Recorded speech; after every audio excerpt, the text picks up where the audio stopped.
சங்கீதம் 59.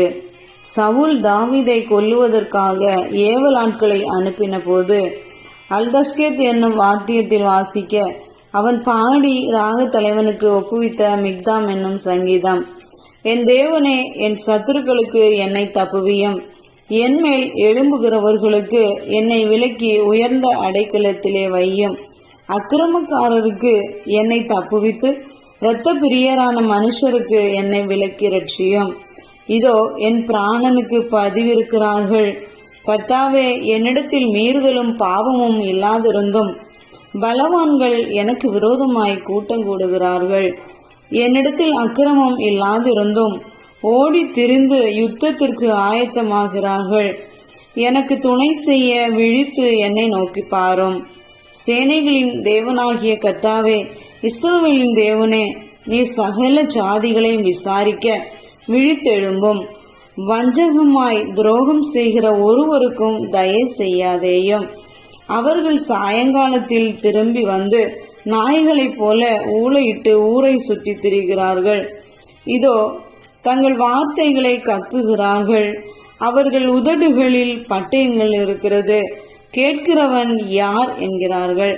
ஆனாலும் கர்த்தாவே, நீர் அவர்களை பார்த்து நகைப்பீர்.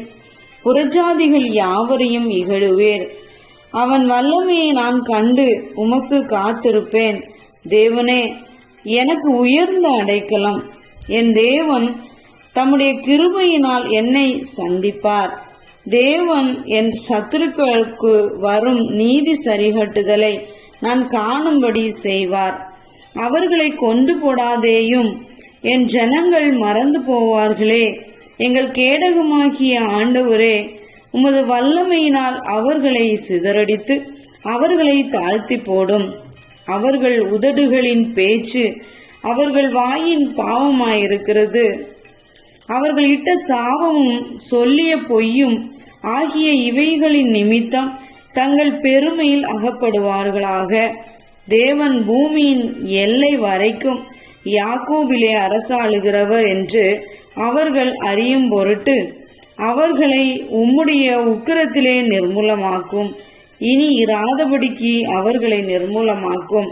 அவர்கள் சாயங்காலத்தில் திரும்பி வந்து நாய்களைப் போல ஊழையிட்டு ஊரை சுற்றித் திரிகிறார்கள். அவர்கள் உணவுக்காக அலைந்து திரிந்து திருப்தி அடையாமல் முறுமுறுத்து கொண்டிருப்பார்கள். நானோ உம்முடைய வல்லமையை பாடி காலையிலே உம்முடைய கிருபையை மகிழ்ச்சியோடு புகழுவேன். எனக்கு நெருக்கம் உண்டான நாளிலே நீர் எனக்கு தஞ்சமும் உயர்ந்த அடைக்கலமும் ஆனீர். என் பலனே, உம்மை கீர்த்தனம் பண்ணுவேன். தேவன் எனக்கு உயர்ந்த அடைக்கலமும் கிருபையுள்ள என் தேவனுமாய் இருக்கிறார்.